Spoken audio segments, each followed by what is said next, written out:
Yak sa teenage te kat Johan. Yakana. Ate awe wuchin yu katul at kiye. Ye awe kagachto ak. Shukwa a itch b. Ye awe achto wasagu kagachya ak. We yu katangi. Yak awe ye gachisatin. Oh, that's right. Okay. So we have Jinkatnach, Jinkakatlenach, Jinkakadechnach, Jinkatkanaskinach. So we got 13 folks here, looks like. With me, there'd be 14. I'd like everybody to try it once. Someone's person A, someone's person B. I'll try to do the scrolling here. Let me make a little more room on my desktop and turn where's the notification thing? Oops. Maximum size. Okay. Who would like to be person A? Okay, we have 1A. Who would like to be person B? I can be B. It's Geesh. Okay, Johan.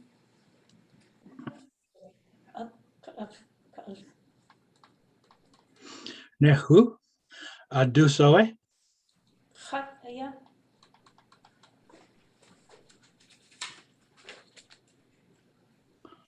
then I keep going. Dachan. Klech ich jachwatin. Klech ich jachwatin. Jak hat Woogoodi. What? So it? Klar, G. Hat Khosa in. Adi. Goedag at so it. As Hoog ish. Sia Sutat. Nish ho. EGS Yéil at Napasa ne. Dien itinach gat yati. Hat Khosa in. Kunash chishich. Gusa itla. Nehu. Gusu ikik. Skunu Kakwahud day. Su I Khande Kakwahud Sekanim. Jak wasatini. Su hago Juan. Gunuchi. oh, Kanachia. The first 2 Emmys of the evening have been distributed. We now need another A. Hataya. B again. Okay, we've Hat. got Oh. and a B. Cook. Cook. Let's go. I do away. Hataya. Dutch hunk. Classifier Chwatin. Yakay had Woogoodi. What's away? Akla jik utkiaya. Hat kwasa in. Adi. Goodach at away.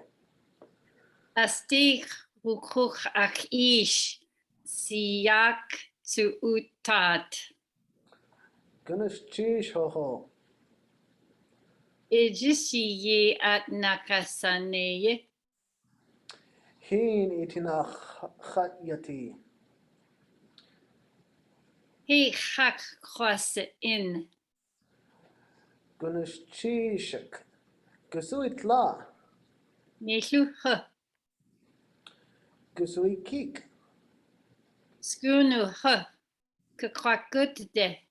zu I chande goed seganen. Yak eich satini. Zu hagil Juan. Grashish. Oh, Chonachtik A. Wasaya Daax. Let's run it through. Adusa Echach Sati. Hataya. Oh, Geesh. Be Koan. Gook.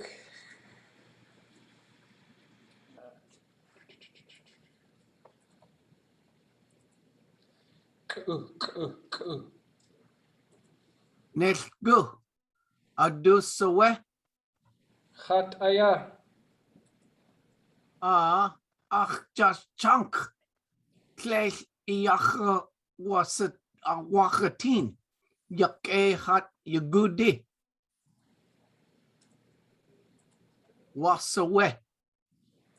Akla Geesh utki aya hat khwasa in. Ach adi. Gudach atsawe. As ich ukuch ach ish ziyak tusutat utat. Gunul cheese ho ho. Is Yéil at nakasani. In itinach hat yati. Hey hat khwasa in. Gunul cheesik. Gusu itla. Ne hu. Gusu ikik. Skunu hu. Kakwagut day. Su I hande kakwagut segank. Yake ichwasatini. Tsu hagu Juan. Ganas Geesh. Echawe.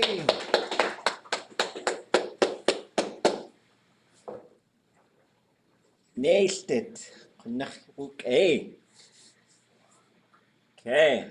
Let's keep it going. Need another A. Hataya. Need another B. Hataya. Geesh. Gook. Uk. Nilgu. Adusawe. Hataya. Ach dat hank. Clay Iachwatin. Yake hati Woogoodi. Wasawe. Akla Geesh utki aya hat khwasa in. Ach adi. Gudach atsawe. Ast ukuch ach ish ziyak utat. Gunul cheese ho ho. Ye at nakasane. Hin itinach hat yati. Hey hat khwasa in. Gunul cheesik. Gusu itla. Hu.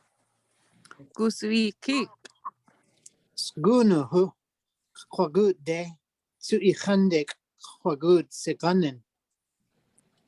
Yake satini. Tu hagu Juan. Ganas Geesh. Chonachtik A.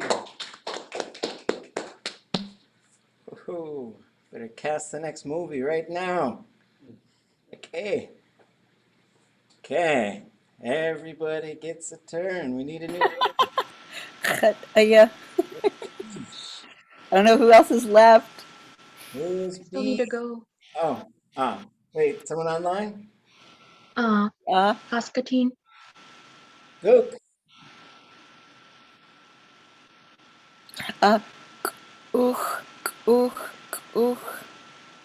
Nilgu. Asawe. Hataya. Ach dat hank. Clay Iachwatin. Yake hat Woogoodi. Wasawe. Akla Geesh Utche aya. Hat chwasahin. Achadi gudachat sawer. As ech uchuch achish. Ziyak tutat. Gynnes chish hoho. Igius ye ad nachasanei. Hin iti nachat yati. Hek hat chwasahin. Gynnes chishik. Gusu ikla. Nesaha. Gusu ikik.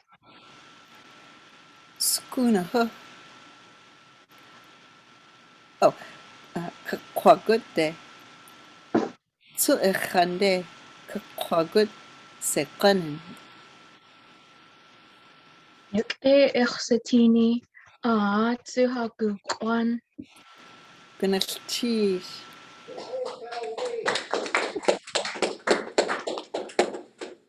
Performance renders a single tear. Kunachike. Who is left? Need A and A, B. I see at least two folks maybe that haven't gone yet to Eke. Okay, A. Sani. Yeah. Geesh and Gaywane. Excuse me. Am I A or B? You are B. Oh, okay. Gonna change. Thank you. Good. Nee, go. Ask away.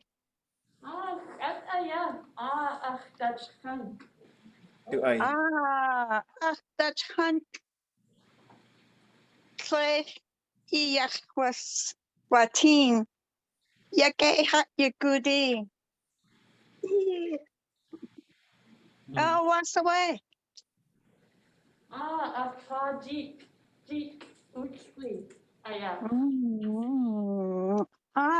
Hadi. Goedag. Ask away.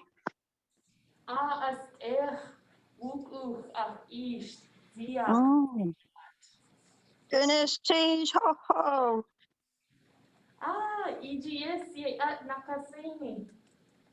In itinach. Ach yeti.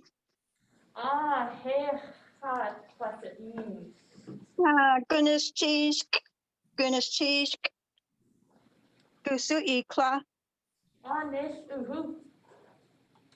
Gusu ikik.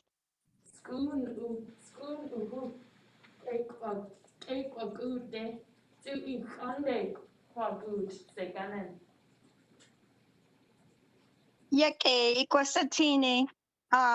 Tu hagu khan. Yakechawe. Wasaya itlaq. Kachkun wetsu again.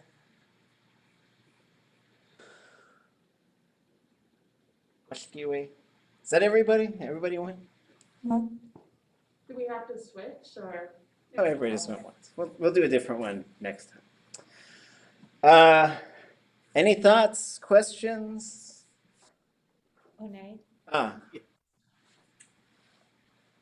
in the dialogue we just did, Su I Khande Kapogu Seganin. But the one I printed out, which was your second edition a couple of weeks ago, you've got Segan. Oh, seqan. Oh, okay. So It's fine either way. It's fine either way. So one thing is sometimes you're going to hear people say seqan and sometimes seqanan. I think if you say seqanan, you can't put the on there. But that little thing marks being at somewhere, which includes a point of time. So you could say yesk aya in the fall, or you could say deich yagi on Tuesday. Then you could have some sort of time marker. So that one could be seqanin or seqan. I can't remember why I changed it. Thanks for pointing that out. Yes. Kune, Oh, you know, is it often that when you like I was carrying over in music, you know, you hold on to the vowels as long as you can and then you put the consonant to connect it. And I was wondering if that happens here where like but I think maybe it isn't. When like tsuichande kwagut. But sometimes isn't it like it sounds like you would have the K attached to the EI? Are there examples where a word ends with a vowel and you might have two consonants in the next sentence where you often like borrow the first one and connect it to the vowel on that? yeah. So a vowel before a verb, especially, will oftentimes impact that verb. Like this one, a lot of speakers would probably say kukagut day. So that would be underline K, U, K, A, G, O, O, T. Kukagut day. That is how most speakers would probably say that because it's how it starts the sentence. With beginning Tlingit dialogues, it's always an interesting sort of thing as these have been refined quite a bit from the original beginning Tlingit as well, to sort of come up with the dialogue, and then folks usually record it, and then folks usually learn it. Then you go through and you start changing things sometimes. Some things would be like this day at the end. I usually write that short. For some reason, I wrote it long here. I don't know why I did that. However, I typically write them short, but they could be long or short. It doesn't matter. There's no difference between chande and chande. Chande, chande. Right? It doesn't affect it. However, if you could say kukagut de, but you typically wouldn't say tsu echande kukagut, because this chande is going to push this to contract. There'll be other areas where we see that something starts with w, but then you put something in front of it that ends with a vowel, and it just becomes just the W. So you'd say, oh, I can't think of an example right now. I'm sure we saw one just not too long. We were looking at one just the other day. Anyways, yeah, so if it's a verb, then if there's a vowel ending before it, it'll tend to impact it a little bit. And we'll look at some specific examples. Any other thoughts?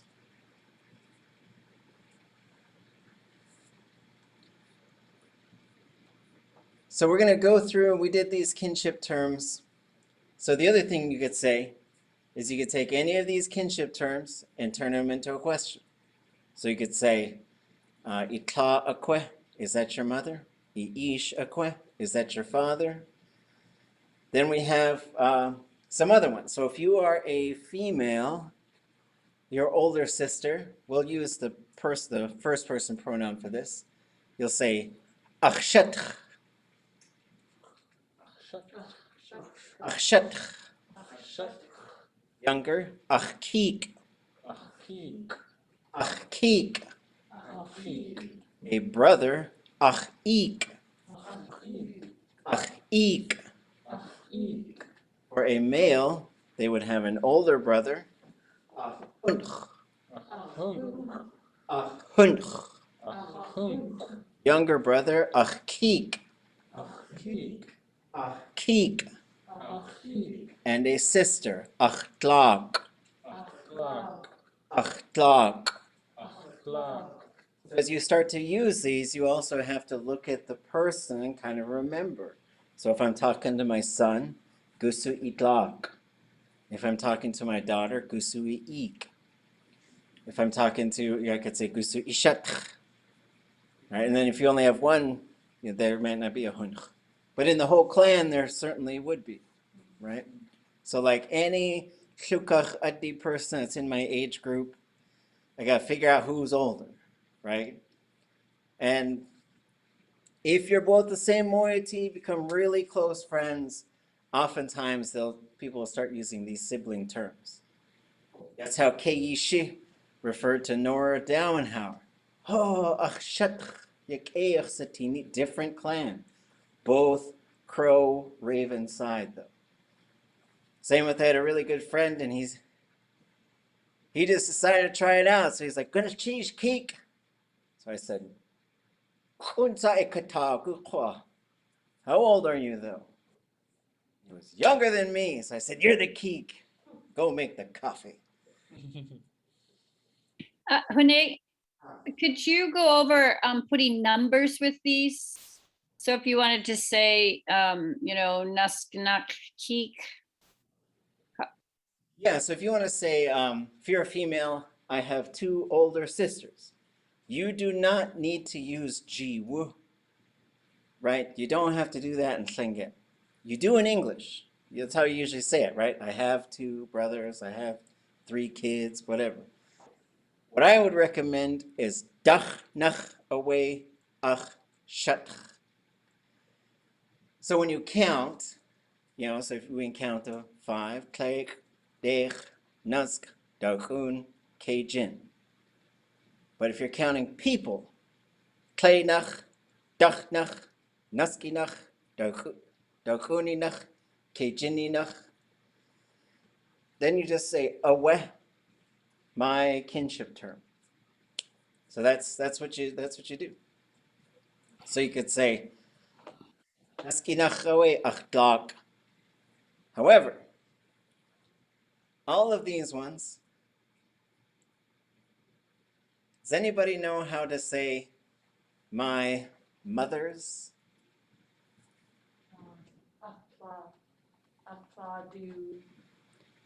My mother's. Like you had multiple mothers. There's 3 of them over there. So we're going to put a high-toned hus right after it. So let's say my mother's. Ach kla hus. Ach ish hus. Ach kak hus.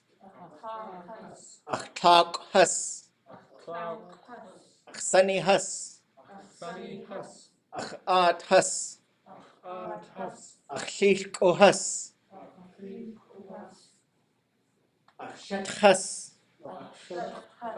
Ach keek hus. Ach eek hus. Ach hunchu hus.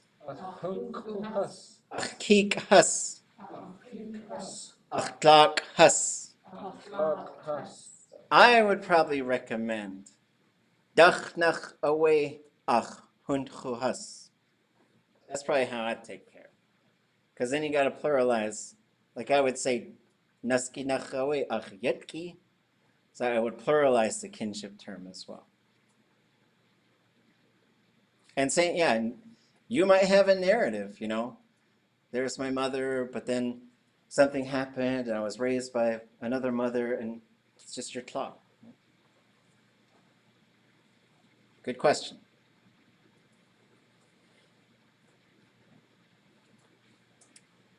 We'll switch to do.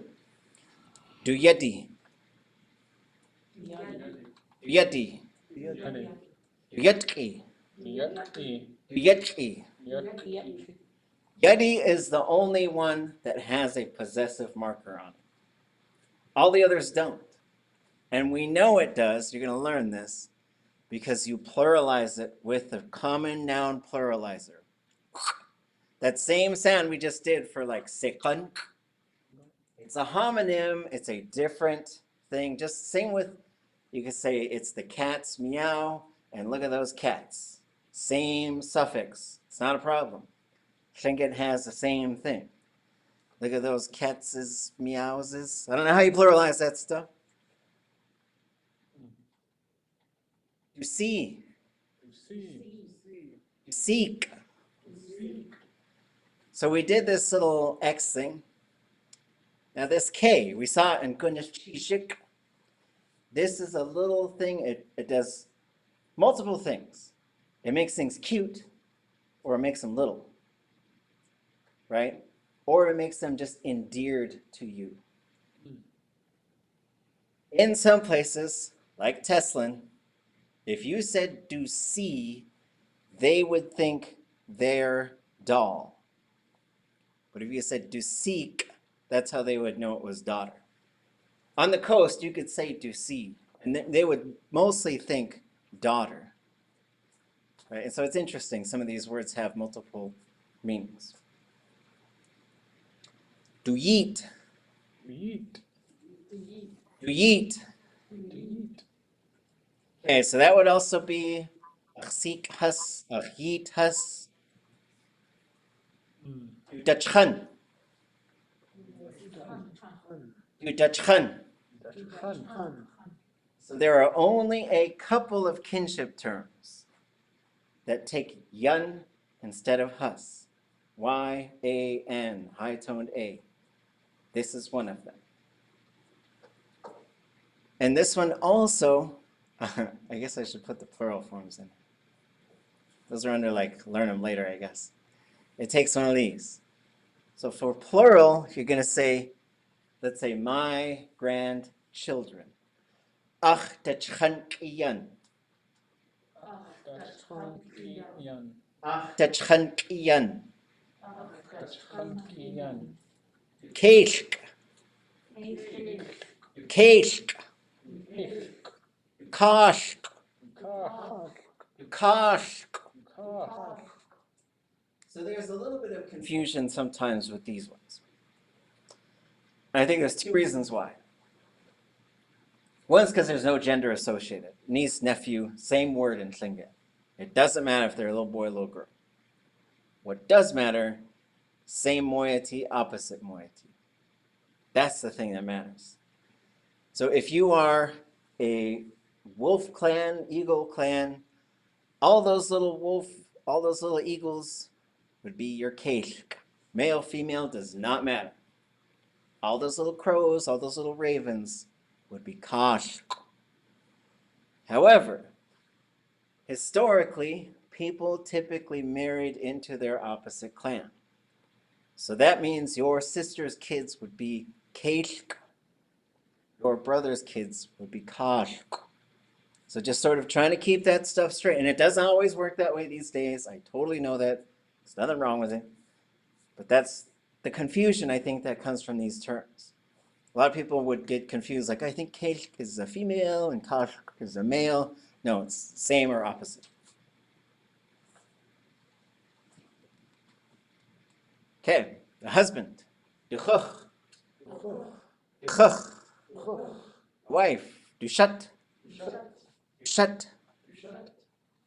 You got to get that on the end if you're talking about an older sister, right? A spouse or partner. Duchana.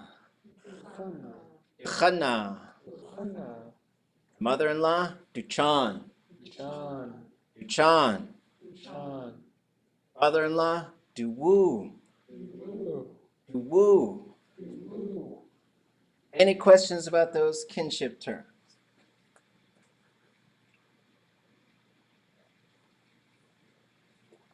Okay. We'll just do these phrases a couple times. Can I ask a quick question that doesn't apply to something in that list? Ah, of course. My oldest brother, Shinik, that was something that my dad used for a term of endearment. He was the oldest son. Have you heard that, or am I saying it wrong? Or Say it again. Shinik? So there's a couple things that I have heard. So here's the child. So you can have seek, yeet. If I was telling a story, I have two daughters. So I would say, ach shetchi a seek. That's how I'd say my oldest daughter. Ach kiki a seek, the younger one. There is another term I've heard, which is shuchwa yedi, the firstborn child. Boss of them all, boss of all those little kids. But those are the terms that I have heard. And so same thing with ahunchua would be the oldest one. Akikia. And those middle kids don't have any special, they don't have any terms as far as I know. But you could say achdach seek. Let's say you had 4 daughters. Achdach seek, achnaski seek. That's how you take care of, that's how I would take care of the middle ones. The second one, my daughter. The third one, my daughter. But I haven't heard that other term yet. But there might be other terms out there too that aren't documented here. But they could be nicknames too. Good as Geesh. Would ja fall under kinship, or would that be more of like a term of endearment? Because that's like sweetheart, right? Ja. Yeah, achja would be it's a kinship term, but it's like, yeah, usually my spouse, my partner. Okay. Okay. Let's run through some. So one of the things that this workbook does is it runs through some phrases. I want this, I need that, I want this, I need that. I'm here, I see this. So it runs through these phrases, right? Then you start to switch them between me and you and this other person. So you're starting to change it for person. Then you start to sort of say the third person, the kinship term. So you go from like, I need water, you need water, they need water, to my father needs water. Just so you start to sort of get another fill in the blank type of thing. So that's what these phrases lead us towards. So you can say, khataya, khataya, akhshishk ayayadu, dachkhana yakhat, akhshishk dachkhana yakhat. Kind of obvious thing, right? So it's an interesting sentence. Akhish ayah. Akhish yeet away akhish. So here's a couple things about kinship terms. I think if you got 2 in a row, so my grandparents' son, you don't need another d in there. Akhish yeet away akhish. Another thing, we're going to learn how to put a possessive marker onto something, right? So if we had hit, that turns into hiti when it becomes possessed. So you also don't have to say ach shishk du hiti. You can say ach shishk hiti. So the kinship terms, they're a noun. They function like a noun. When you start using them in other parts of speech, you'll figure out like what those differences are. But just something to keep in mind. Like if you're going to say my grandparents' son's son, now you got 3, so I'd probably say achishk du yeet away. The du just gives you a little bit of space because achishk yeet away I think it gets a little bit confusing. But you could certainly do 2 just like that. So you could also say achtla, like I would say achtla du tla. But I'm sure you could say achtla tla away. It just sounds like you might be. Sometimes people do this thing where they have a false start, or they'll say the same word twice in a row. Ach ish yit ayachat. Ach ish seek ayachat. Oh, that's why up there. Okay. Gusu ish. Ach ish. Adusa iatin. Ach ish chatin. Sani akwa. Ach sani awa. Wasayati itla. Ach tla yak Wasadu asak iat. Susie, you do a sock ach art. Susie, you do a sock.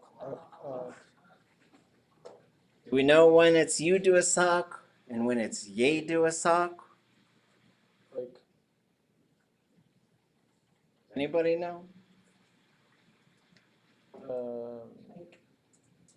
Is Yéil sock was called? So they're both correct, but what they should signal is where the name is located in the sentence. oh, You could say, Susie, you do a sock, ach at. You could also say, ach at, Yéil do a sock, Susie. If the name does not come immediately before the verb, anything separates it, should switch to Yéil.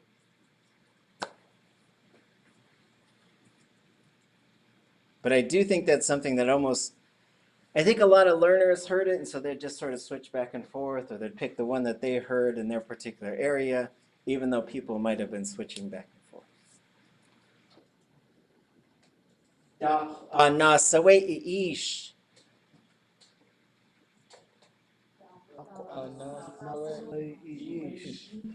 Daax na sawe ish. na sawe ish. Yéil nach sati ach ish. Yéil nach sati ach ish. Utaqwan sawe ish. Sawe ish. Ak kwan awe. Ak kwan awe. Uk sayeti itla. Sayeti itla. An gun yeti ach tla. Sayeti ach. So then here's a pattern. Place, yeti, ach, kinship term. Right? So and that could be Seattle, yeti, ach, hund. My older brother's in Seattle. Datati nechsayeti ish.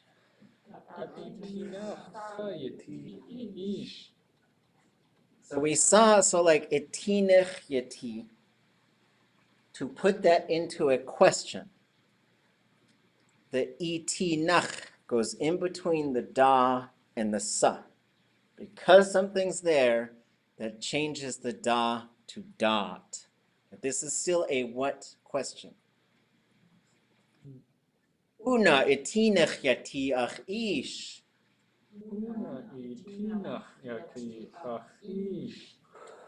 Someone say, my mother needs a pencil.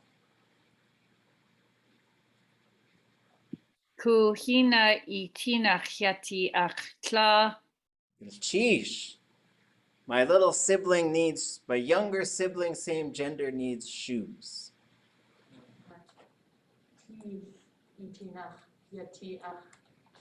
Yeah, away. Let's see. My paternal aunt needs food.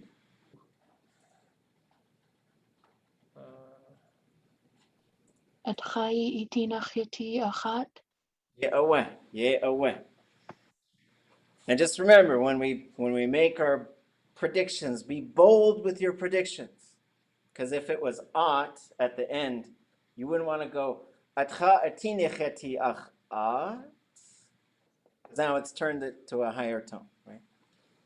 Yak a. Wasashtu denuk at. Wasashtu denuk at.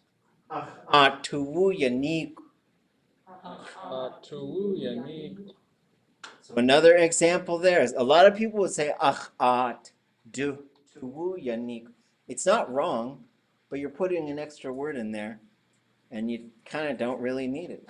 My auntie heard something, right?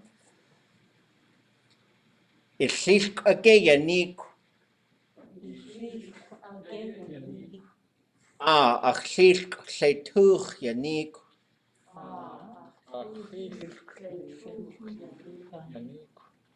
Okay. Adu itsa yan uwaha.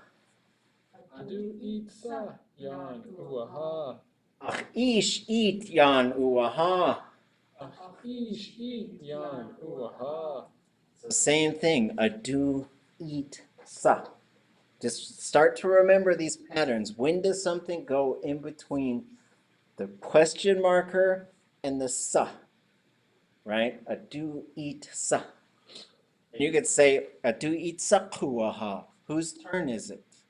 Right? A similar structure, but a different verb. Adu eat sa yatawaha. Aksani eat yatawaha. Aksani eat yatawaha. Adu sa with the whet. Dusa wudewet. Keshk with the whet. Kish udewet. Adu sa shawa kuch. Adusa shawakuch. Kla shawa kuch. Ah shawakuch. Dasa itlak eat uwaha. Asa eat uaha. Chat achtlak eat uwaha. Eat uaha. Okay. Dasa itla tuwasagu. Atuasigu. Klita achla tuwasagu. Ahta tuasigu. Dasa iish jiwu. Dasa ish jiwu. Dana ach ish jiwu. Dana. Adu jiwu sa we dana. Dujiwusa wedana. So another structure, right? Adu jiwu sa. Who has the noun? Achla jiwu we dana. Ahta jiwu wedana. Okay. Any questions or thoughts about those ones?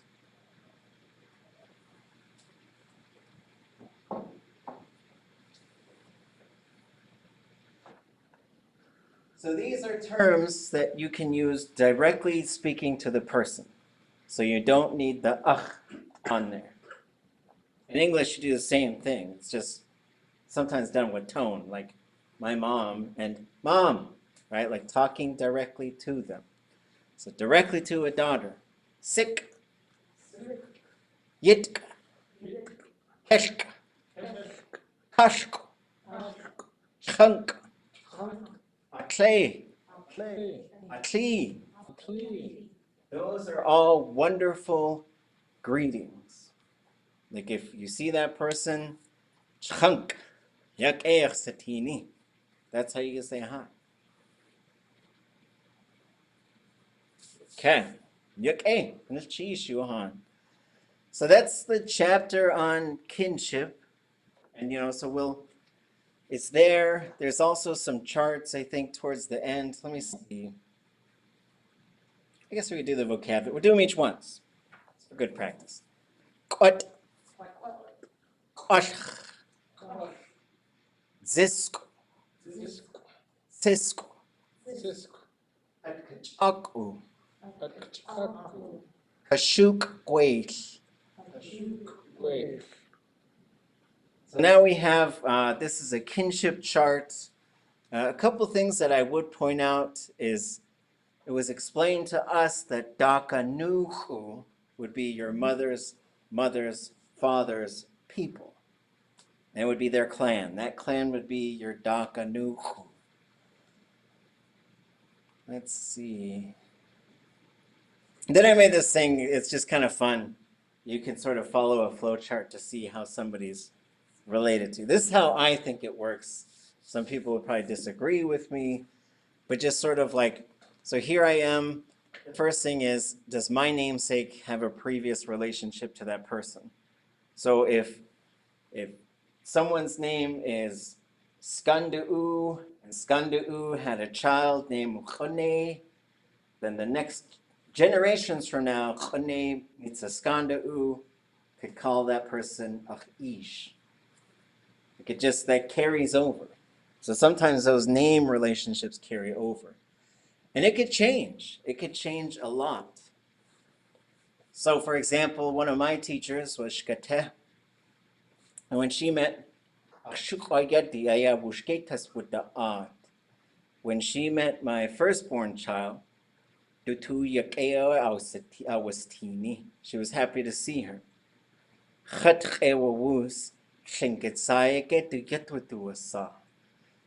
Has she received a Tlingit name?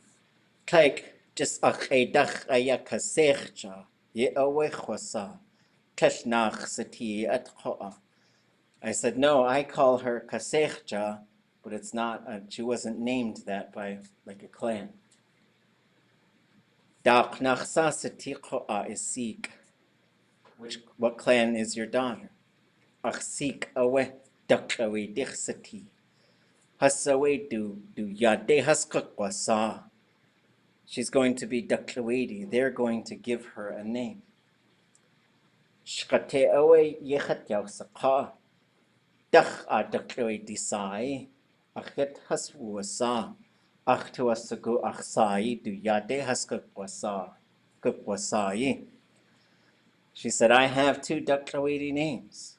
I would like them to put one of these names on her. Kashkes away. Ye away.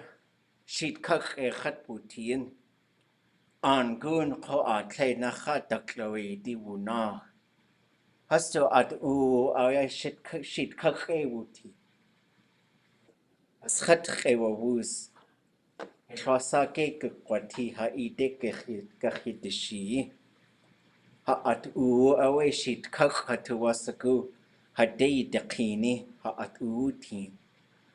So they called her up. They said, well, it's okay if you help us. Some of our atu is in Sitka and would like you to bring it over. Atu has to atu owe, an gunde owe, outlaat. Yak owe, kananai dadune ayawuhi. Take talk shuwahi he aya, kui owe, wait atu wahi. You ayadu yatasuasa, kashkes, kashawatke, an gundach sago. Tuk ansu, aye wutin. So just like they asked, she brought over their atu. And there was a funeral. They put the atu out. A year later, there was a ku'ir. So they gave her these 2 Daklawedi names. Kashkes, Shawatke. Khataya. Eyach Saka. Atlen Gunnel Geesh. Wasa achtu yek e esai. Ach Sikh guchsati. Wasaich Sachen. Nachwe achi tu Lingit Gunnel Geesh. So I said to her, I'm so thankful that your name, my daughter, will be your namesake. I really love you and I thank you for teaching me Tlingit. So a couple months pass by. She calls me up. I see her number on my phone. I said, what's up? And she says, hi, Dad. So it was wild. So then she says, this is like a 90-year-old elder. And because we decided to put her name onto my daughter, she then called me Geesh. And then she said, I never knew my dad growing up, but I always wanted to have a dad. And now I have a dad. It was like this really wonderful moment, right? And so like the kinship structure is really important in Tlingit. And to understand like, well, then what if you're not Tlingit and you come, but you could still look at this and use this to talk about your own family. It might be a little bit different because maybe the clan thing wasn't there, but you would still have an At and a Sunni and a Geesh. You would still have all of these things. And then as we sort of bring this back into day-to-day use, one of the things that Kachkwait Evelyn Hotch used to say, she said, when you see someone, you got to be careful how you speak because you don't know who they are. They could be your opposite clan. You tease them in front of people, and now your whole clan's got to pay. But then like that kinship term as well, it can reveal an awful lot of stuff. Knowing each other's names, knowing our clans, knowing how we're related to each other. It's important stuff. Okay. Thoughts, questions? Oh, good. I'm glad you asked. Is there a name for the robe carrier? I'm thinking that what comes to mind is Lakani, but I'm not sure if that's the role that you're playing in this. But as someone who's being asked, I understand the relationship and I understand how your grandmother asked you and treated you as a parent and all that stuff. But this person who's carrying the robe, going over to Sitka and bringing it back, what do they call that? And I know it's important. Yeah, so na, so then the kinship reveals those things, right? Na is a clan or a tribe or a group.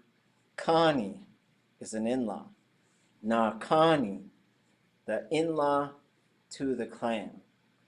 So that's literally what that term means. But Na Kani would mean, like, let's say we're the Chukanidi, we're going to have a ku'ik.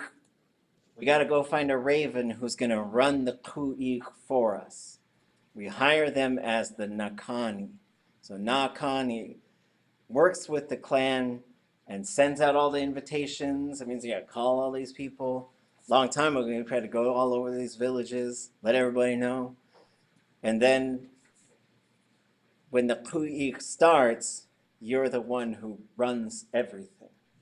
But you work very closely with the host clan to make sure that everything's happening the way they want. And you've had a ton of planning sessions before this. The way it would have worked a long time ago is there would be a clan, they would have selected that Nakani, let them know. The Nakani probably comes early, has let everybody else know. As people start to arrive to the shores, the Nakani and the clan leaders or the spokespeople would come out and say, okay, you guys stand in that house, you guys stand in that house, you all stand in that house. And then they would get there before the ku'ik started. Probably give a day to rest, and then they'd have these, what they call tobacco ceremonies, where all the clans are within just the clan. They would make, the Nakani would have informed all of them what is going to happen, especially like a lot of details. Like, okay, the host clan's going to do this, they're going to do this. They'd like you folks to do something during this time, you folks to do something during this time. And then the clans would have a meeting. Say, okay, what stories we're going to tell, what songs we're going to sing, what things we're going to do. And it depends. Like, let's say it's hosted by the Chukanadi, who are a brown bear clan on the eagle side or the wolf side. So then all those other eagle or wolf clans would be talking to them, saying, what do you want us to do? How can we help? What do we need to do? What do we chip in? Because they are the co-hosts of the party. It's the Chukanadi party, but they're what's called Jinda'at, the ones that help. And that includes money, putting up food, all kinds of stuff. You got to come together like that. The Raven clans just talk about what kinds of things they're going to do, and they get it. They're on easy street once the ku'ik starts. Like, if it's all going well, they shouldn't have to ask for anything or get up to get anything. They're given food, water, they're entertained, everything that they might need, snacks, gifts, all kinds of stuff. But the Nakani is the one who's running things through, but they've already selected who's going to do the specific roles during the ku'ik. But when it comes to like bringing the at'u from one place to another, I don't know if there's a specific term for that. There was usually hitz'ate and na-tla. Those two roles, the house master and the clan mother, would collaborate and make sure that the at'u was always taken care of. And at'u, it literally means like the thing that was bought, but it's the sacred possessions of the clan. So like I could have a tunic, it could be like a very nice chilkat woven tunic, but if I paid for that with my own money, that's just mine. But if the clan put up the money, and what they would do, like let's say there was this ku'ik, they say we're going to bring out a new chilkat blanket for this ku'ik. This new chilkat blanket's coming out. So they would tell the artist, ideally, they're an eagle, that artist should be a raven. And you're going to make this thing, probably take a whole year to make this whole blanket. They're going to bring it out in front of people. They're going to have gathered all this money. And they're going to take some of that money, and a big chunk of it, and pay that artist right in front of everybody. You made this nachein. Here's your thousands of dollars. Nowadays, probably need 50 grand. Here's 50 grand. Boom. Then they would take a little bit of money, maybe like 20 bucks nowadays, fold it on that blanket, give it a name. If it's going to be called Kutsjini Nachein, the brown bear foot chokab blanket, they'll say, Kutsjini Nachein ah. Then everybody would repeat it. Say it 4 times. Go take some of that money, give it to a raven. The one they give it to is in charge of remembering the name and the story associated with the blanket. Now that blanket has been made property of the clan. That means no individual can claim it. If someone always wears it, like this person always wore it during the thing, if they pass away, they're not the ones who necessarily get to decide who wears it next. It's up to the clan. And it's taken care of by the clan. And sometimes, things get spread out. But it could have been like that person who was Daklawedi had a strong connection to the Daklawedi that were in Sitka. Good questions. Yeah, and there's lots more to the Ku'ik than that in terms of the money, the gatherings. I got to see one from behind the scenes in Sitka a few years back, and it was pretty amazing. The chairs faced at the Kayashka hit. They had chairs facing all one way, and then all the co-hosts facing the other, and they had the meeting. They brought out the ceremonial blanket, and it was Shungin, who supported Kiksadi when fought the Russians. They showed his hat. They showed the blanket. It had a Russian musket ball hole in it, and then they did this. It was amazing to see some of that, and then they went through and did the whole thing, and it was a good experience. Like, it was pretty amazing to see. Yeah, and when something was made atu, there was usually a story and a song and a name, all associated with that single thing. And that stuff was carried on and still is. Some of the stuff you're bringing it out, and it's hundreds of years old, and it's still here. And we still, so to also think of all this stuff and to say, you go back, the farther back you go, the more stuff that Tlingit people had. Because now most of our stuff has been taken and put into museums, right? But if you go back far enough, every clan had all this stuff. They had all these stories, songs, everything associated. So when it comes out, sometimes they'll sing the song of that thing. And they had all this stuff, and they never had to write anything down. That's really just incredible when you think about how complicated. And we're just getting a sniff of the language. We're not even we haven't even got to the appetizers. Maybe we had some little snacks. But when the main course comes, you're gonna see just how amazing the language is and how much you can do with it.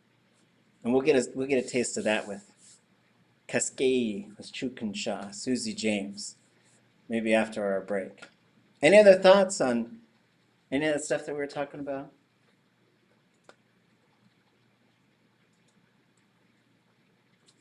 Okay, why don't we come back? How long you guys want? 5 minutes? 10 minutes? 5? Come back 5 minutes. And we'll do Geesh, Daax, Woogoodi, Yéil. Raven goes among the bull kelp. Geesh.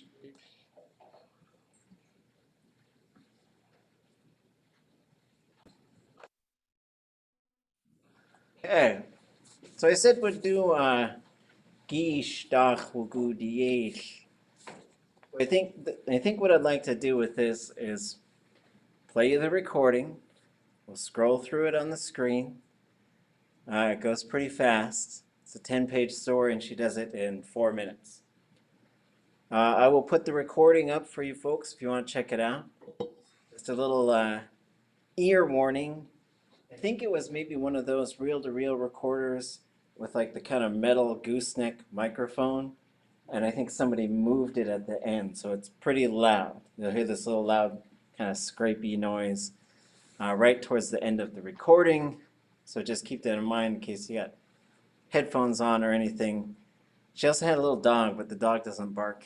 It's a little dog with a real high-pitched bark. And she's got it herself in a high-pitched voice. So I think when you listen to her, the pitch of her voice and other things might make you think that the recording was sped up, but I don't believe it was.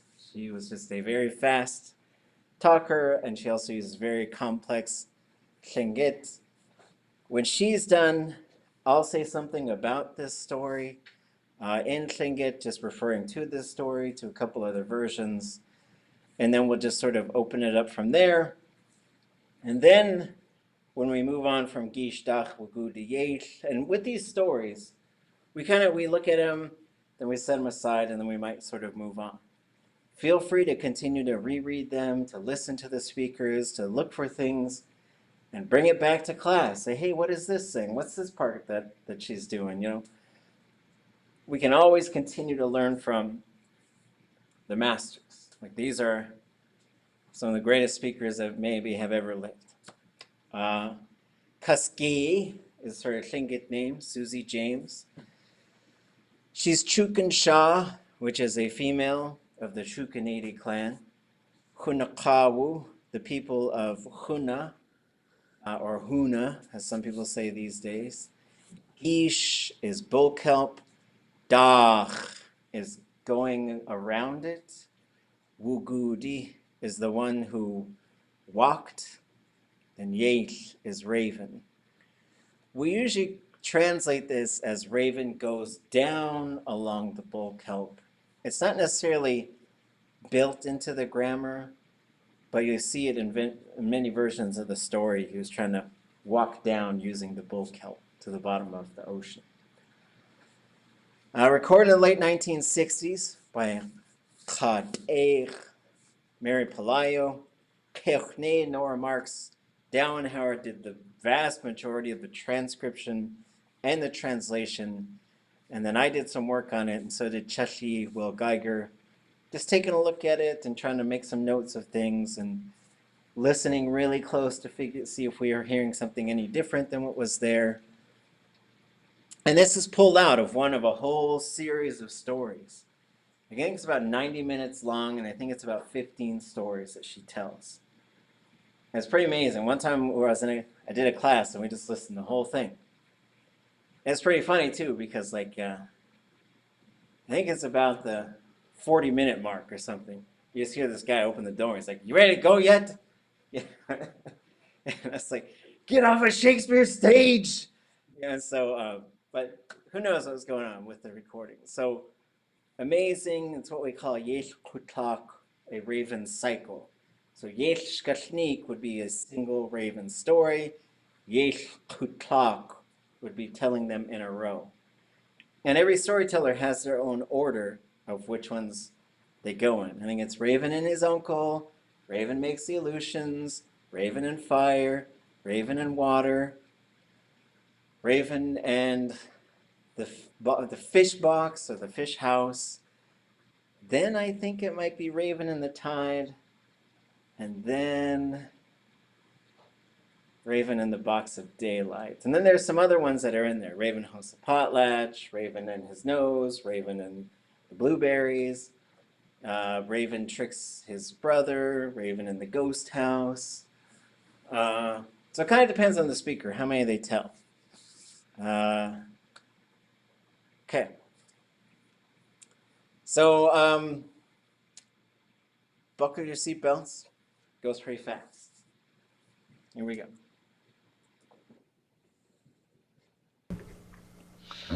Ata hata kuna ye kutawa ositiwa. Kisa hashakauti nukusha na kositina ya uokot. Awata kayetu de shat kakokata kot kote kohote kutso. Awata ne koko awata to hunt chifif ya takaya katawa ahoko. Ne kako tsahan kako kako. Juti ako sa hucho kista he kutch uniste. Awaka kahta pen ko das kake kista ko de yesu to sakst. Unis ka hin takate hakot. Kisi o tlako. والتكشان توكا خكوسين كات تيونيس هات تاتنكو أو أتو تشكي كشيس الشيت أوتي أكو تقلتو دودتي والخواش كيو لقونيس كتوكوت وتوشانك خنكنتو واتا تكتو كوستكو أكي كوانا سوتشكك خطسيوات نتستهينكو خطسوسيات نتستهينكو أشقطات توشت ونعينا قاسو ديو السقاطة قلت سوو لا إثلا وكديو لتشك قلت لك قلت لك قلت واسيكاوها واسا قلت كوي قاسو نوسو بثلنا وكديو نتس حتى أخوة نتسخا أي خطسوسيات يا كني أولا تقنع وقتمشته أو أتحت وأنك شقو ديسو تشكاشو تكوت لو كنت كني أولا خصها الشاء وطان أقا قوتك كان خنجو تكوت أيو أيخ أو خجن تتان أتكتا تو أو قيخونيس ستايا Quaquaslatayas, quaquaslatayas, sitayas, Akukso, Kituluk. Hey, I can't really see what was saying what I was like. Kashuya Hausa, Nilushich, the Quaco hold of the side. I go you said that. Sakane, I can't see what I was like. Then la gente a canascu. What's it? I would take the catching it on a cook here. I got what's a hook or other shukawa, but what was our charlock. I got kawa for good day, the hair, the cut a tailor who do what's up. You quiet one with the hawk, you quiet one. Just a tired dinner, and it's tired. Who call it? صاق أو قتلإيش صاق ليك واتقك وزيشوق نليق وسيقت سين يتأخ قتلاية تكو قتلوق أخاش يقتق نليق وسيقت دقك قتين دقك قتاية سين يتأخ قاقية يأو قتو تخاش تهوج آية نسقي تليو أسشوي قتو تخاش كي أوه أتاية جنة وقيس عدك قطاية داقت كدو جيل تنوه ها ونقي قطاية نخصينيه نتقدو شي كقوة داقك قطيج لين وخ قلين ود يقوه يقوه قطوج ستان وزاق يقصاني أوه أو سنخت أتو أوه إحايا أو تهيو تشكوخ يلقوا تقيدك تطلق وطلق وطلق قلت قلت ما يتشمش قلت قوتا إذا قوتش قصاني كاو تقدايش كاوش كاو Yada, wish kasnik, kaski, qidach, Geesh, Daax, Woogoodi, Yéil. Yak udas awit akten tan kudasi. Kuna ayeuti. Taidihin ayach wasatin hasu kudasi. Konachoe yak at. Ho awe, kuchain. Yak dachoe chishukush kasnik oish kautlini. Yat ako aye awakawa Yéil. Chikle awakudzati. Yadu kla, testu yadu wasa. Jadu what do you deal with Kutzati? A kawe the cock teen away Kuskawen. The cock away our dog. A joy think it away. The cut that showed it eat. The cut that they were at Kashaku Kutzati. Ya Yéil. Kesha Kustin. One canins Yéil you away hoach. Huko a keys a cut. Yaxshi yaw dznu gushanak du yet uwasa eat Yéil. Chutle away we khan. Du khak away. Hu away hun Yéil. Keshtu toa oshku we shanuk. Eat Yéil, honach soy okay tea. Ye away chishuko awish kalni koa. Ye away you ayach. You ayach away wood. You ayach away. Nuke. Akawe. Knees nukutin. O away our hitch ayah. Du tokta. We shanuk. Ye away wish kalnik. One kanin shishukush kalniki ayah. Achi wanakawe ko awe keys. Yéil. We are clean. Tzatzi ayah. We uski ah. Ye awecho ach du da kisani chasati. Wan kanins ko a chatlakay kut has out le Yéil. We Yéil. Ye awe ach tu asagua ayan nachayesh kalnigi saku. We Yéil da. Kaske konachawe yasatk. Konachawe yasatk. Tachonach du singit yu chatongi. Ben Geesh. Yak Thoughts about the story? Questions? I'll give a little recap. It's called Geesh, Daax, Woogoodi, Yéil. The shirt that they talked about belongs to the Daax Dain Tan. It's in Huna. I've seen it. It's amazing. This story, I was thinking about Kuchain, Frank Italio from Yakutat, who also tells a version of this story. We got several versions of this story. Emma Marks, Frank Dick, Frank Italio, and Susie James are probably the main ones that we have recorded now. And in his version, he says, when Raven was born, his mother never gave him a name. Sometimes people would call him Yéil, which is White Raven. But before they called him that, he didn't have a name. But he encountered this Peace, Kat Yachshayautzanu Gushanuk, the little elder who sat on the tide. And they all got some of them got these really long names in these stories. Like the little elder who wasn't curious about anything, the little elder who sat on the tide. Some of them also have names like Gatzanuch. I don't know what that is. And then some of them are just these birds and these other animals. The mink is there a lot. And it's interchangeable sometimes with a mink and a marten. Like she's the one, she called it a marten the first time, then a mink the second time. Could have been just a mistake. They're kind of similar creatures. But there's also, if you go down to southern Tlingit, like Prince of Wales, sometimes they are actually interchangeable. They'll say kuch, and then they'll say mink, when Nukshian is typically mink. But that little elder, when Raven stepped in front of them, in between them and the fire, in this version, she says, the elder says, "What's the matter with you? What's the matter with you?"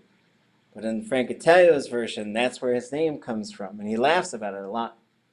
So she calls him Yéil, which is a doo-doo butt raven. That's how I would guess we could translate that. But Yéil is it's a pretty serious term. And so, Nora would call it like a shit-ass raven. That's how she liked to translate it. I was like, all right, that's how we'll put it down. But that's what she called Raven. And so that was one of the names that he got. And then maybe they pulled the Yéil from that perhaps. Or maybe he just went by Yéil after that. So it's pretty interesting when you look at the totality of the stories and you put them together and you try and think about it. What is Raven? And I'll maybe end with this so my mother worked in Skagway and she worked for the tribe, and people came in, they said, we're doing these tours, these bus tours. And I'd like to be able to tell some Raven stories to the tourists. And this is not a Tlingit person. And they said, but I don't really understand what Raven is. Is Raven like God to you folks or what? So she wrote me and I was like, oh, well, that's complicated.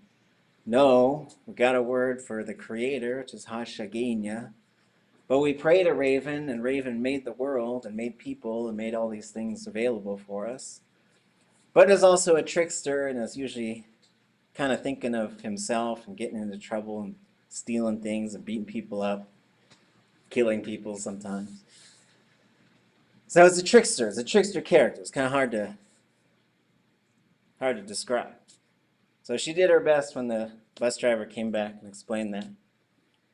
And then the next part got me a little frustrated. So then the bus driver says, so my mom, she explained all that stuff, and then he said, so then is Raven like prophets or like an angel? So, it had to have like these biblical relations. So there's one story that will test your guys' vocabulary. What is Qawukan? Dear. Here, yeah. Yeah, but also ceremonial liaison. Yes, a peacemaker. Absolutely. And so one time Raven tricks the deer because he wanted to eat the deer. And the way this story often ends is the deer falls down this cliff and dies, and Raven flies down and says, "Ach kutli," which is my little fart. And I don't know why he says that. But then they say, "Dutoasagu awachai keshita dujiqoa achawe dutuk enach awe awacha we Yéil or dutuk wushnach awacha we Yéil." So let's go a little bit chunks by a time, right? Dutoasagu awachai. What is that? Dutoasagu awachai. Them? Yeah. Do you want food? He wanted to eat it. Dutoasagu awachai. Keshita dujiqoa. He didn't have a knife. He didn't have a knife. Achawe dutuk wusnachucha. That is why. That's why. I know that part. Well, you guys might say dutuk wusnach. Dutuk wusnachucha. Went through his butt. He ate him through his butthole. That's how the story ends, right? That's just, and then you kind of laugh at that part, right? Or you don't if that makes you really uncomfortable. Some people they're just like, what on earth? And so when this person came back, I was like, well, is it an angel or like a prophet or something? So I said, okay, tell this guy that Raven ate the deer through its butthole. Now, what kind of angel would do something like that? So, And then what did they say? I never got a response. I didn't know if my mother would actually. She probably backed out of the conversation. She was probably like, "Read this." So, My son is unavailable. And the bus driver never came back again. right. So you want to tell these stories? Okay. So the Raven stories are complicated. They are just in terms of like, how do you explain what Raven is and stuff. This particular story, there are a couple parts. When the story gets brought into the school with the little kids, they kind of adjust it. Because, he does grab an elder, flip him upside down, and hit him on the butt with a sea urchin shell until they let go of the tie. That is built into the story. I was writing for Molly of Denali, and they're like, "You want to write a Raven story?" I was like, yeah. So I picked one, and I wrote it, and they're like, "Oh, this is way too violent." It's like a PBS show, it's understand. I was like, "It's ain't Big Bird, it's Raven." So regarding the language, there's tons of stuff. She talks very fast. So there was some stuff that we had that Nora had already written and translated most of it already, so we were just doing some adjustments. There were several stories, though, where none of it had been written yet. There was me, these two 90-year-olds, sitting down, would listen to it, stop, listen to it, stop, slow it down, listen to it, and then I was able to write down the Lingi And then I would turn to them and say, okay, what is this? And we would work it out together. It was hard work. They get so tired. We'd do an hour and we'd get about 5 or 6 minutes of the story, which could be a whole story. Because the other thing is when they tell them, if you listen to the whole recording, it's on clinkitlanguage.com if you want to check it out. It's not like some speakers, they'll get done with the story and they'll go, ah, and then they'll move right into the next one. But some speakers, they'll just like take a breath and then just keep going. So we actually divided them in the upcoming Raven book into individual stories, even though technically a lot of it's in one big sort of telling. Okay. Okay. I had a question. Ah. Towards the end of the story in a clock, when I remember my grandpa used to say, clock, like shot away or shot away. I mean, hurry up and go do something, run. Yeah. And what word ties that? Because I just trying to find it and I couldn't. But I know clock was the first thing you said. Clock is hurry. Uh-huh. So you could just say that on its own. Clock, and you say clock day. Hurry up now. But you could also say clock and then put a verb after it. And that would do the verb quickly. It depends also how, and it kind of depends, like the verb in a command form. Like I could say, clock Yéil, do it fast. Whatever you're doing, do it quickly. I could say, clock Yéil, work quickly. Because like, I don't know, if you ever have a job and someone on the job is like, they move real slow, and then you end up doing like way more work, so you might yell at them and Tlingit about something like that. But then other times, if you say clock and then a verb, like if you put this in front of, you say clock, yechat yausaqah, they insulted me. So it could also, and it's unclear to me whether this is the same word that takes on a different meaning in certain areas, or if there's just a homonym that means to injure someone. Now, what was the second part when he would say it? It just was like shot away or shot away, but it was like hurry up, go get your dad usually type of thing. But it was go get somebody, I just remember that specifically, and it was always clock, and then there was something. But it was I'm still searching. Would it maybe be shitawut? Might be too, because memory. We for Yanni 8, we'd say Yanni AIDS. So yeah, it's just trying to remember what it would tie to and break it down and try to find something similar. Perhaps. So let's go. Let's see if this is.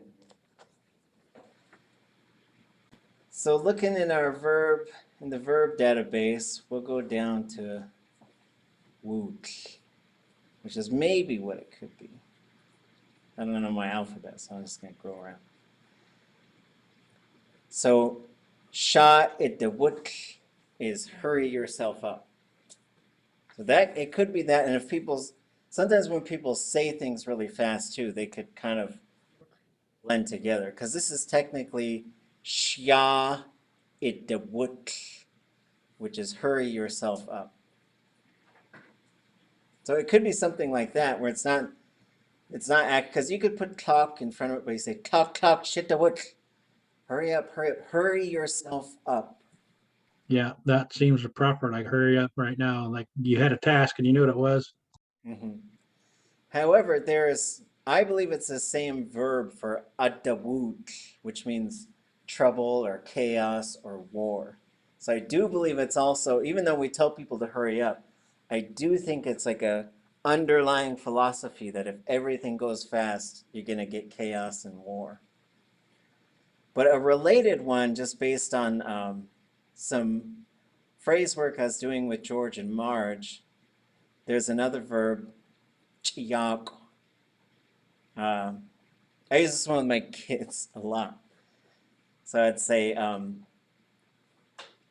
one is I'd say this one, or I'd say, no, this one. So I'd say, why are you so slow? Because sometimes, You're just trying to go, and you got the kids get out of the house, and one of them's just moving. You know, you're like, let's go, it's time to go. And then shesh ishit yaguk would be don't be slow, which isn't in here, but shesh ishit yaguk. So those are probably related things. Yeah, okay. And yeah, when you go back to Susie James as well and listen to it again, there's times when she's whispering, when she's doing like, when she does the voices of the characters, it's really, really a lot of fun, right? So in these last 20 minutes, I want to do something a little bit different than some of the things we've done before.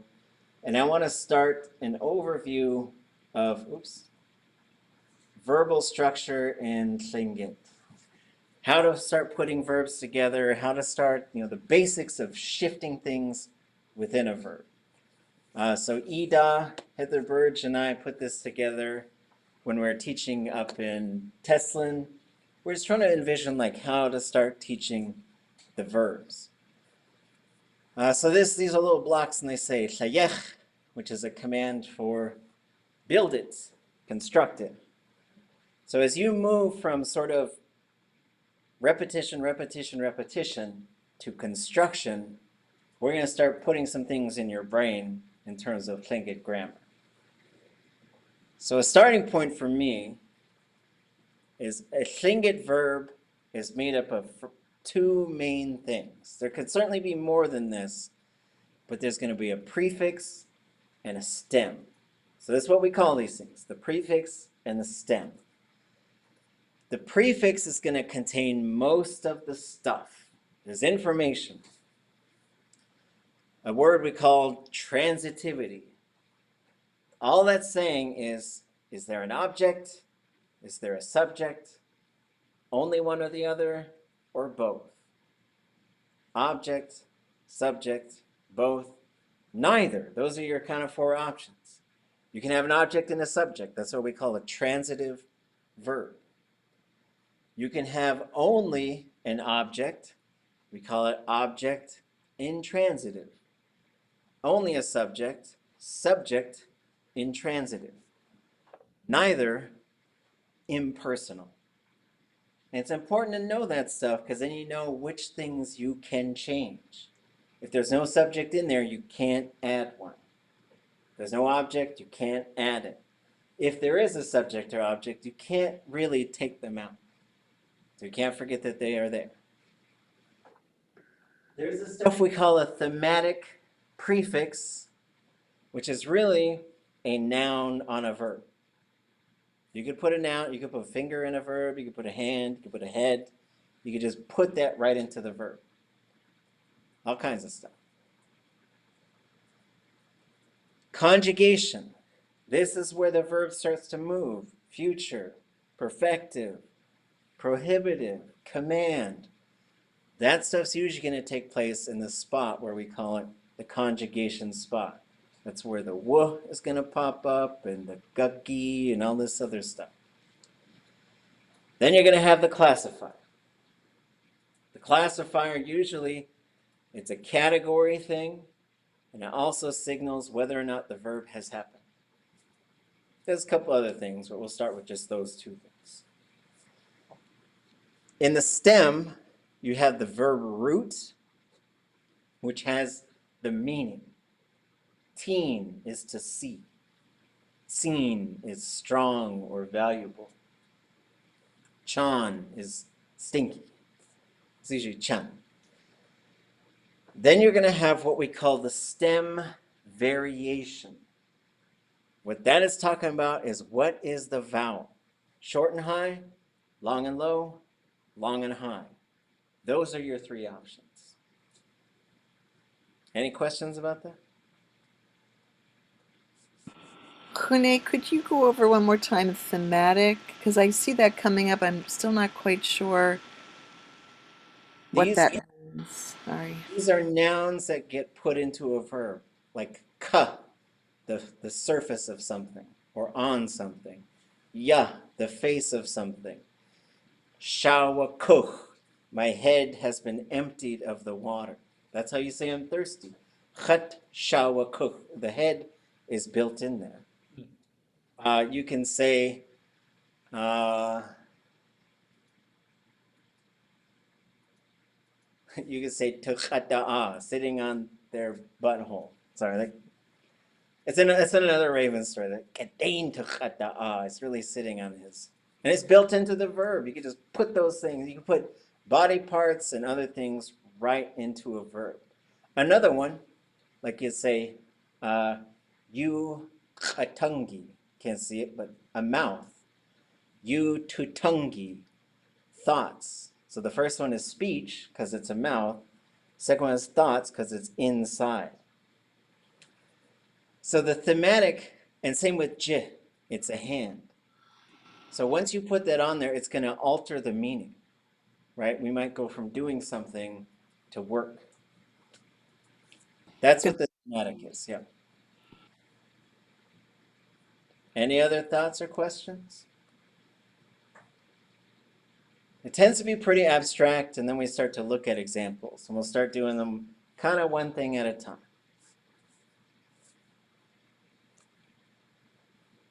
So this is, I'm going to try and figure out, I forgot to bring it. I have to bring it next week. I have to get some new ones made. What I'm talking about, I want to make some little, like, I had an idea from a Yupik instructor named Waukee Charles. So he takes these parts of speech in Yupik and he makes a little business card. And he gives it to all his students. And he says, this is your new American Express. Don't leave home without it. And I want to make a card, like I made one in Lingi, but it's so tiny. You have like a magnifying glass to read them. But this is available as a poster, and it's very handy to have until you internalize this stuff. This is how you change who does the verb, who the verb happens to. It's what these things do. So in going kind of left to right, the first things you would hear or say, you have this spot that we call the pre-verb. What that means is there's some words that might come before the verb itself, and they totally affect the meaning and function of the verb. One of those could be chush, to the self. One of those could be whoosh or wooch, to each other. And one of those could be hus, to pluralize the third person. So coming back to this first, second, third, me, you, them. Me, you, them. Me, you, them. 1, 2, 3. We can also pluralize those. And then we can also have a fourth person, someone. We can also have a fourth person, non-human, something. So the next one over are the object pronouns. So you could say, ye khatwune, it happened to me. Ye hawune, happened to us. Ye iwune, it happened to you. Ye yiwune, happened to y'all. Ye wune, happened to them.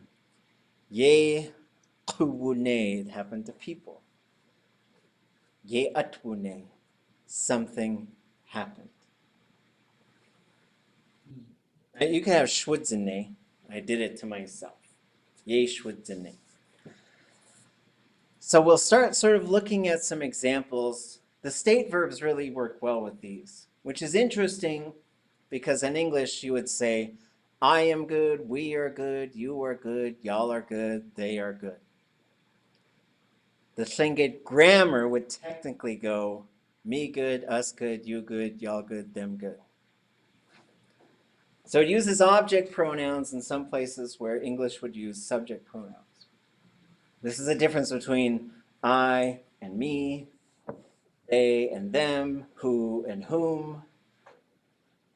So when we learn another language, sometimes we got to pay attention to this stuff because the pronouns just work different in different languages. Totally okay. But that's why we got charts like this, so you can sort of look at it. The other thing is the object comes first.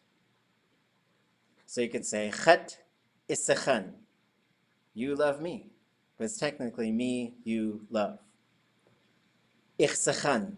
You, I love. So we'll start taking some verbs and switching them around. Starting with just the subjects, also sometimes looking at objects.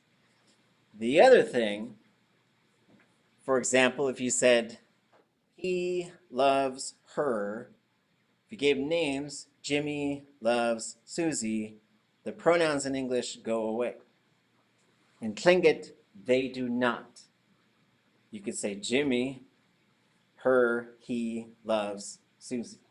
It doesn't matter. You still have to have the pronouns in. They still have to go in that order. You cannot rearrange them. You cannot forget about them. Any questions on this so far?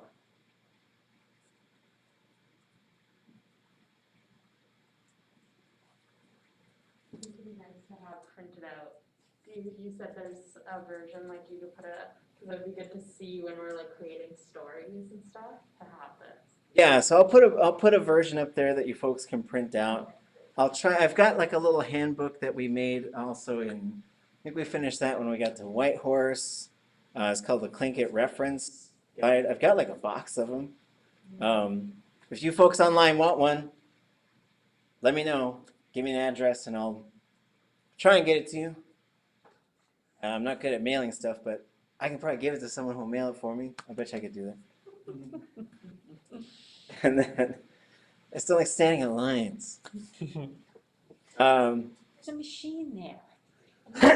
Machine. Oh, there is a machine. Okay, give me your address. I'll get it to you. I got a box of them. I'll bring for you guys here. I'll bring a box of them next week. Probably the Kashuk postman, the electric postman. Yeah, right. Kashuk jindohai ha, or jindohai at would just be the thing that sends things to people. Okay. So, objects, subjects. Subject does the verb. So here we have I, we, you all, they, someone. Ha, tu, I, ye, nothing, do. Coming back to that nothing, the third person subject, they, she, he, it, is always unmarked.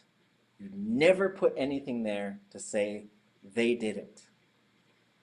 That takes, I think, a little getting used to. People, they tend to put duh in there because they want something to be there. So that takes a little while to get used to. If you just spoke English like that, you'd be like, yeah, I did it, you did it. That's that third person. No pronoun whatsoever for the subject. Never, ever is one. Okay? The third person object is also unmarked. Happened to me, happened to you, happened to. I don't know, I guess what's the to thing doing? Or maybe I love you, I love, there's just nothing there. However, if you have a third person subject and a third person object, that object must be a. It will push it to a. And that's one of those things you have to remember. Ha ha, I'm eating it. I ha, you're eating it. Tu ha, we're eating it. Yi ha, y'all are eating it. Ha, they are eating it. So that pops up there. There's going to be other ones too. So you could say kauch shechit, I wrote it. Kai shechit, you wrote it. Kauch shechit, that pops up at the beginning. They wrote it. Also, this fourth person, du, ducha, it's being eaten. People are eating it. So a couple things is with the translation. It sometimes varies, right? Like if I would say, wuduwacha, I would usually translate that as it was eaten. But if you said at dcha, I would say people are eating. So when you start to sort of look at examples of this, you'll find when it should be it happens, or people did it. You just sort of, I don't know, I'll have to show you some examples. But the do is also a little funky. When we're looking at Tlingit grammar, there's two big books that we read from. One book is the Book of Rules. The other book is the Book of Exceptions. This is one of these like little funky little exceptions. If you have a fourth person pronoun, de, every non-zero classifier, S, L, S, H, everything in that group must be plus D. It has to go that way. All the zero classifiers must be minus D. And we'll take a look at that. Like, don't worry about that for now, but just, you don't have to get that for your tattoo. You just have to get this for the tattoo. Tattooed on your arm. Although I might change the way we write it like 5 years from now. I'll be like, get another one on the other arm. But I'm pretty sure it's locked in now. This is Renee's second edition. That's right. Okay. So we're going to wrap it up. But next week we're going to take a look at this. And we're not going to talk about the classifier just yet. Here it is. We'll talk about it next week. But let me give you an example of what we're going to do next week. We're going to focus on these. If I'm doing it, everybody say, cha. Huh. Cha. We are doing it, tu. Tu. You are doing it, I. Y'all are doing it, yeah. Yeah. They are doing it, nothing. It is always nothing. Someone is doing it, do. Do. For example, here's a verb root. Cha, eat. Eat. We're going to take a look at this, like this is how we would write this verb. O, S, 0, root marker, cha. We're not doing Tlingit algebra here, but this is coding a lot of information for you. This capital O says, you can use one of these. This capital S says, you can use one of these. You could say, chat icha, you are eating me. I don't know what the context would be. Maybe like a talking potato or something, apple. But technically you could use those. Ikwacha, it might be in a story about a monster or something. But what we are going to do is we'll say this will use ya and 0. Those are your only two options for the classifier. And we're going to go through one at a time to say a command, a doing it right now, a did it, and a will do it. That's our starting point for next. And what we're going to do is we'll just sort of look at them, and I'll say, can anybody tell me how to say eat it? And it's okay if we don't know, because we will look at it right there. So it's a little bit of predict it if you want to, but then I'll show you, and then we'll just sort of, the goal here is not to know how to do it, but the goal is to watch it and look at the patterns and watch how they become predictable. Cha, tu, I, ye, all those things. And we're going to do singular though, first, second, third. Cha, I, nothing. Any questions? Une, Oh. no homework? Oh yeah, what should you guys work on over the weekend? So last weekend we did a short story about a family member. Kinship. What's that? It was like kinship based, right? Yeah. So we kind of did kinship. Now we're going to do some verbs.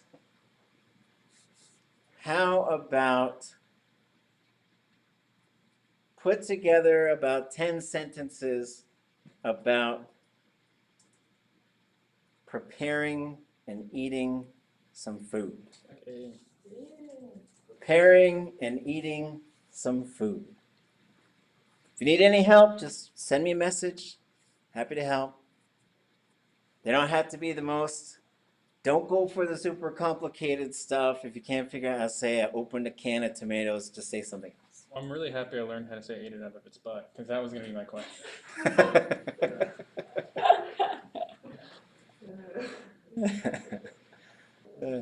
Okay. Okay. Now you got your mission. We'll share those on Tuesday.